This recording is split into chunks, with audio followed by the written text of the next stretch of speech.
नमस्कार दोस्तों, स्वागत है आपके अपने YouTube चैनल स्टडी मॉनिटर में। दोस्तों यूके ट्रिपल एससी कनिष्ठ सहायक का सेकंड शिफ्ट का ये एग्ज़ाम का पेपर है। दोस्तों पिछले वीडियो में हमने 1 से 50 तक के क्वेश्चंस को सॉल्व किए थे। इस वीडियो में हम 51 से लेकर 100 तक के प्रश्नों को सॉल्व करेंगे।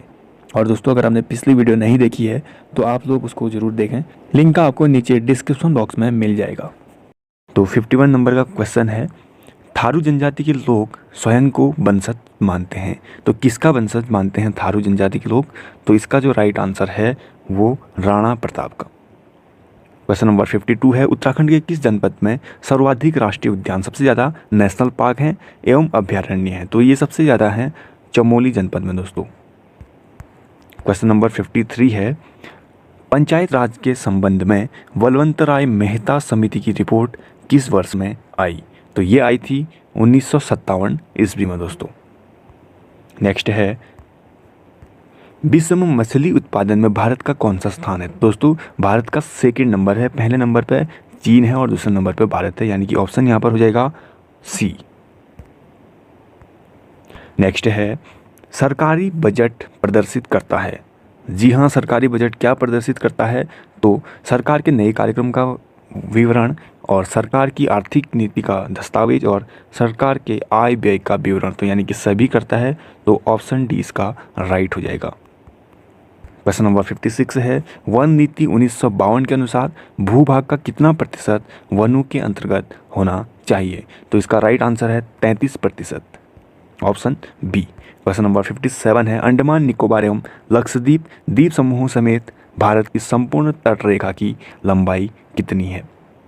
तो दोस्तों इसकी लंबाई है 7516.5 के या 5-6 के आसपास लगभग। तो ये आपका यहाँ पर ऑप्शन हो जाएगा सी। आई थिंक सी होना चाहिए, या फिर उपयुक्त में से कोई नहीं भी आयोग दे सकता है। दोस्तों वैसे तो सी वाला इसका राइट आंसर हो जाएगा। क्वेश्चन नंबर 58 है, गढ़वाल के राजा अजय पाल ने अपने राज्य की राजधानी देवलगढ़ से श्रीनगर स्थानांतरित की। तो ये हमने उत्तराखंड जिला सीरीज में पढ़ा था। तो इसका राइट आंसर हो जाएगा 1515 में, क्योंकि 1517 के आसपास इसने की थी। तो यहाँ पर कोई ऑप्शन भी नहीं है, तो उसके नज़दीक में यही है। तो वैसे तो 1517 दोस्तों ये है इसका राइट आंसर, सभी बुक्स में यही आपको देखने को मिलेगा।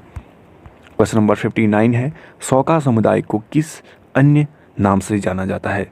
तो ये आपका भोटिया जनजाति के नाम से भी जाना जाता है। दोस्तों सौका को, ये उसकी उपजाति आप लोग कह सकते हैं। नेक्स्ट है क्वेश्चन नंबर 60, रोशन जो है रीता से लंबा है। ये रोशन रहा, ये जो है किससे लंबा है? रीता से। तो यहाँ पर आप लोग ऐसे देख सकते हैं। उज्ज्वल जो है रवि से लंबा है, लेकिन उतना लंबा नहीं है। तो अब जो उज्ज्वल है वो रवि से तो लंबा है, लेकिन उतना भी लंबा नहीं है कि इनसे भी लंबा हो जाए।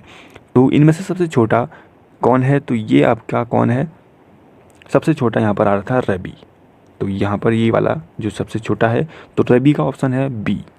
तो इसका राइट आंसर हो जाएगा बी। क्वेश्चन नंबर 61 है दोस्तों, श्रीनगर के पास देवलगढ़ में किस राजा के द्वारा अपनी कुलदेवी राज राजेश्वरी के मंदिर की स्थापना की गई? तो राज राजेश्वरी देवी हमने पढ़ा था। तो ये आपका ऑप्शन डी, अजय पाल के द्वारा इसकी स्थापना की गई थी दोस्तों। तो इसका राइट आंसर हो जाएगा डी। क्वेश्चन नंबर 62 है, जो कि जीएस से है। दोस्तों जीएस थोड़ा सा हार्ड यहाँ पर जरूर आया था दोस्तों, देखने को मिल रहा है। और मौर्य प्रशासन के में जो है किस अधिकारी के पास मुद्रा नीति पर नियंत्रण रखने का कार्यभार था?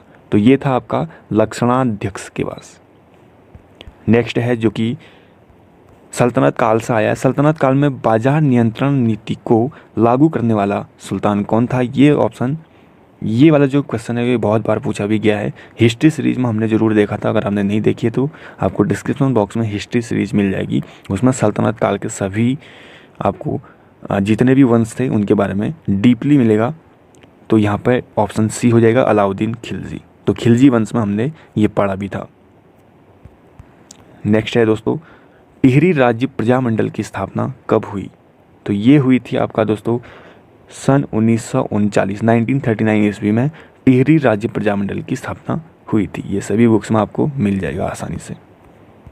क्वेश्चन नंबर 65 है, पाली बौद्ध साहित्य में उत्तराखंड कहलाता था। तो पाली बौद्ध साहित्य में बेसिकली उत्तराखंड को बोला गया था हिमवंत। जी हाँ, हिमवंत वंत। तो यहाँ पर ऑप्शन हिमवंत कहीं पर भी नहीं है, तो आयोग में भी इसका आंसर डी दे सकता है। बट यहाँ पर उससे रिलेटेड थोड़ा सा इसमें अशुद्ध जरूर लिखा है, हेमवंत लिखा है, तो ऑप्शन ए भी यहाँ पर सही हो सकता है। तो इसमें आपको एमआर सेट का वेट ज़रूर करना पड़ेगा। तो मैं अगर यहाँ पर ऑप्शन दूँ तो मैं हेमवंत को राइट करूँगा। क्वेश्चन नंबर 66 है, निम्नलिखित में से कौन सा संगठन वर्ल्ड इकोनॉमिक आउटलुक का प्रदर्शन करता है? तो ये करता है अंतर्राष्ट्रीय मुद्रा कोष। Question number 67, in the garb of Nanda Devi Rajat के लेखक कौन है? तो इसके लेखक हैं चंद्र सिंह नेगी। जी हाँ, चंद्र सिंह नेगी इसके लेखक हैं। क्वेश्चन नंबर 68 है, हरिद्वार से बद्रीनाथ तक तथा केदारनाथ जाने वाली सड़क का निर्माण किसने करवाया था? तो ये कराया था आपका जो है ट्रेल ने। जी हाँ, GW ट्रेल ने ये निर्माण करवाया था। नेक्स्ट है दोस्तों, छोलिया संबंधित है। तो जो छोलिया नृत्य है वो किससे संबंधित है? तो इसका राइट आंसर है ऑप्शन डी, वीर गाथा नृत्य से।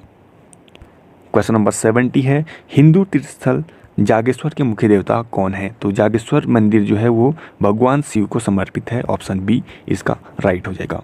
क्वेश्चन नंबर 71 है, मलेरिया वैक्सीन की खोज करने वाले प्रख्यात वैज्ञानिक जिनका नाम था रोनाल्ड रॉस, उनका जन्म वर्तमान उत्तराखंड के किस नगर में हुआ था? तो ये आपका अल्मोड़ा में हुआ था दोस्तों। ऑप्शन डी इसका राइट हो जाएगा। क्वेश्चन नंबर 72 है, ग्रीन गुड डीड्स। जी हाँ, GGD क्या है? तो GGD जो है वो पर्यावरण के प्रति जागरूकता लाने का अभियान है दोस्तों। नेक्स्ट है दोस्तों, पाणिनि की रचना में उल्लिखित कालकूट की पहचान किस स्थल से की जाती है? तो आप लोग जानते होंगे कालकूट जो है किसका प्राचीन नाम है? कालसी का। तो ये जो है पाणिनि की रचना में उल्लिखित है। तो यहाँ पे 2 पॉइंट आप लोग याद रख सकते हैं। क्वेश्चन नंबर 74 है, पूर्वोत्तर के विकास का पर समग्र ध्यान देने के लिए जो है भारत सरकार ने पूर्वोत्तर परिषद की स्थापना कब की? तो पूर्वोत्तर परिषद की जो स्थापना हुई थी वो आपका 1971 में हुई थी, 1971 में। क्वेश्चन नंबर 75 है, उत्तराखंड के प्रथम स्वतंत्रता संग्राम सेनानी जिनका नाम था कालू महरा ने जो है 1857 ईस्वी में कौन सा गुप्त संगठन बनाया था? तो इन्होंने गुप्त संगठन बनाया था क्रांतिवीर नाम से, यानी ऑप्शन ए इसका राइट हो जाएगा। क्वेश्चन नंबर 76 है, सन 1850 ईस्वी में ईस्ट इंडिया के आमंत्रण पर चीनी चाय विशेषज्ञ गढ़वाल आया था। तो उस टाइम पे चीनी चाय विशेषज्ञ आया था जिनका नाम था एसाई वांग। तो इसका बी राइट हो जाएगा। क्वेश्चन नंबर 77 है, सर्दियों के आरंभ में तमिलनाडु के तटीय प्रदेशों में वर्षा किस कारण होती है? तो सर्दियों में जो है आरंभ में तमिलनाडु के तटीय प्रदेशों में वर्षा जो है उत्तर पूर्वी मानसून के कारण होती है। नेक्स्ट है जो कि रीजनिंग से है दोस्तों, निम्न चित्रानुसार कौन सी संख्या उन अच्छे वक्ताओं को दर्शाती है जो ना तो प्रास्नातक यानी पोस्ट ग्रेजुएट हैं और ना ही डॉक्टर हैं? तो यहाँ पे इस साइड देख सकते हैं, एम जो है पोस्ट ग्रेजुएट हैं, एन जो है डॉक्टर है, यानी इतना भाग छूट जाएगा सारे। तो यहाँ पे एक जो यहाँ पर है ये वाला है, यानी कि ऑप्शन यहाँ पे देख लेते हैं, डी इसका राइट हो जाएगा, 1 जो कि गुड स्पीकर है ओनली। क्वेश्चन नंबर 79 है, रवाई आंदोलन हुआ था। तो रवाई आंदोलन कब हुआ था दोस्तों? सन 1930 ईस्वी में। क्वेश्चन नंबर 80 है, भारत में अदृश्य बेरोजगारी सबसे ज़्यादा किस क्षेत्र में पाई गई है? तो ये वाला जो क्वेश्चन है वो ये बहुत बार पूछा भी गया है। तो इसका राइट आंसर है कृषि के क्षेत्र में। नेक्स्ट है, कुमाऊं का अंतिम गोरखा सूबा। तो कुमाऊं का अंतिम गोरखा सूबा कौन था, ये पूछा गया है। तो राइट आंसर है बमसा चौतरिया। यहाँ पे जो है ऑप्शन सी राइट हो जाएगा। क्वेश्चन नंबर 82 है, देवी दुर्गा से प्राप्त महापाषाणकालीन मानव समाधियों की खोज का श्रेय किसे जाता है? तो ये जाता है आपका ऑप्शन डी, हेनवुड को। जी हाँ, हेनवुड को इसकी खोज का श्रेय जाता है। क्वेश्चन नंबर 83 है जो कि रीजनिंग से है दोस्तों, पुनः दी गई आकृति में त्रिभुज और चतुर्भुजों की संख्या बतानी है। तो यहाँ पे 20 त्रिभुज और 8 चतुर्भुज आई थिंक हो सकते हैं, या फिर इसका ऑप्शन बी भी राइट हो सकता है। तो यहाँ पे थोड़ा सा कन्फ्यूजन है, आप लोग इसका आंसर कमेंट बॉक्स में बता सकते हैं इनको काउंट करके। क्वेश्चन नंबर 84 है, H.G. वाल्टन द्वारा लिखित पुस्तक ब्रिटिश गढ़वाल ए गजेटियर किस वर्ष प्रकाशित हुई? तो ये बुक हुई थी आपका प्रकाशित 1912 ईस्वी में। तो इसका बी ऑप्शन राइट हो जाएगा। नेक्स्ट है, निम्नलिखित में से कौन सा विषय भारत के संविधान की 11वीं अनुसूची का भाग नहीं है। तो 11वीं अनुसूची का भाग इनमें से कौन सा वाला नहीं है? तो इसका सी वाला राइट हो जाएगा दोस्तों। जी हाँ, जैव सांख्यिकी जिसके अंतर्गत जन्म एवं मृत्यु का पंजीकरण भी है, तो ये वाला इसमें नहीं है, बाकी के 3 हैं।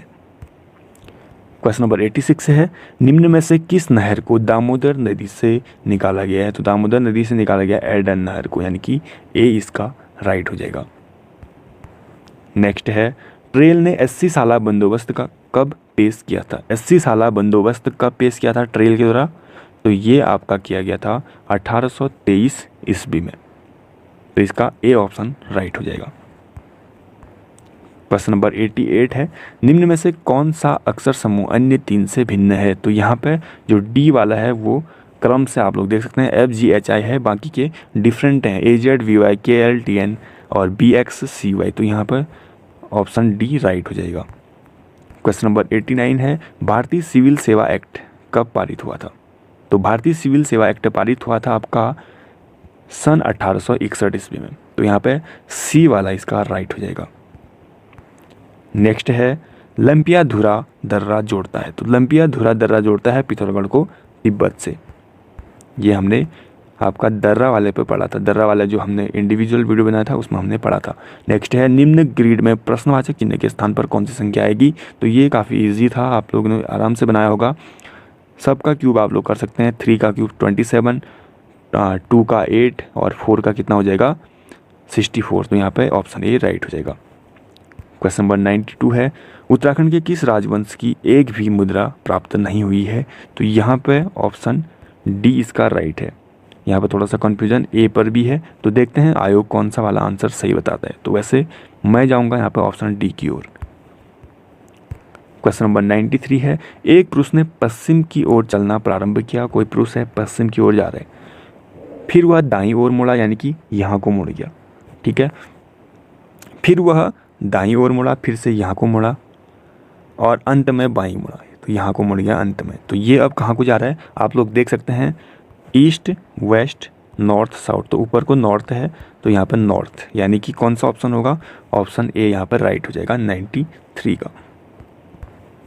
नेक्स्ट है, किस नदी पर उत्यासु जल विद्युत परियोजना स्थित है? तो उत्यासु जल विद्युत परियोजना है अलकनंदा नदी पर, यानी कि ऑप्शन सी इसका राइट हो जाएगा। अगले प्रश्न की ओर बढ़ते हैं, किस अमेरिकी कंप्यूटर कंपनी को बिग ब्लू कहा गया है? तो ऐसी कौन सी अमेरिकी कंप्यूटर कंपनी है जिसको बिग ब्लू बोलते हैं? तो IBM यहाँ पे राइट आंसर है, ऑप्शन डी। क्वेश्चन नंबर 96 है, उत्तराखंड प्रोजेक्ट शिक्षा प्रारंभ करने वाला भारत का राज्य है। तो ये पहला राज्य है जिसने प्रोजेक्ट शिक्षा प्रारंभ किया था, तो ऑप्शन बी इसका राइट हो जाएगा। नेक्स्ट है, अर्थव्यवस्था के तृतीय क्षेत्र के अंतर्गत निम्नलिखित में से कौन सी सेवा सम्मिलित है? तो यहाँ पर जो है ऑप्शन ए यानी संचार वाला जो सेवा है वो तृतीय क्षेत्र के अंतर्गत सम्मिलित है दोस्तों। प्रश्न नंबर 98 है, जो कि सतोबंत हिमनद उद्गम स्थल है। तो सतोबंत से कौन सी नदी निकलती है? आप लोग जानते होंगे, अलकनंदा नदी। नेक्स्ट है, किसके द्वारा स्वाधीन प्रजा नामक साप्ताहिक पत्रिका का आरंभ किया गया? तो ये आपका विक्टर मोहन जोशी के द्वारा, ऑप्शन बी राइट हो जाएगा। और लास्ट क्वेश्चन है, दक्षिण एशिया के देशों ने दक्षेस के घोषणा पत्र पर किस वर्ष और किस सम्मेलन में हस्ताक्षर किए थे? तो प्रथम सम्मेलन में किया था। तो प्रथम सम्मेलन कब हुआ था? 1985 में। तो ऑप्शन ए इसका राइट हो जाएगा दोस्तों। तो दोस्तों ये जो है सेकंड शिफ्ट का दूसरा पार्ट हमने बनाया। पिछले पार्ट में हमने 1 से 50 तक के क्वेश्चंस को सॉल्व किए थे। इस वाले पार्ट में हमने 51 से लेकर 100 तक सॉल्व किए हैं दोस्तों। अगर इनमें से कोई भी क्वेश्चन अगर आपको गलत लगता है, आपको एक्यूरेट आंसर पता है, तो आप लोग कमेंट बॉक्स में बता सकते हैं। थैंक यू सो मच दोस्तों वीडियो को लास्ट तक देखने के लिए। अगर आपको ये वीडियो थोड़ी सी भी हेल्पफुल लगी तो लाइक और कमेंट करके हमें ज़रूर बताएं। अगर आपने अभी तक हमारे चैनल को सब्सक्राइब नहीं किया है या फिर आप नए हैं तो नीचे दिए गए रेड कलर के सब्सक्राइब बटन को प्रेस करके बेल आइकन को प्रेस कर ऑल पर ज़रूर रखें, ताकि हमें भी थोड़ा सा मोटिवेशन मिल पाए दोस्तों।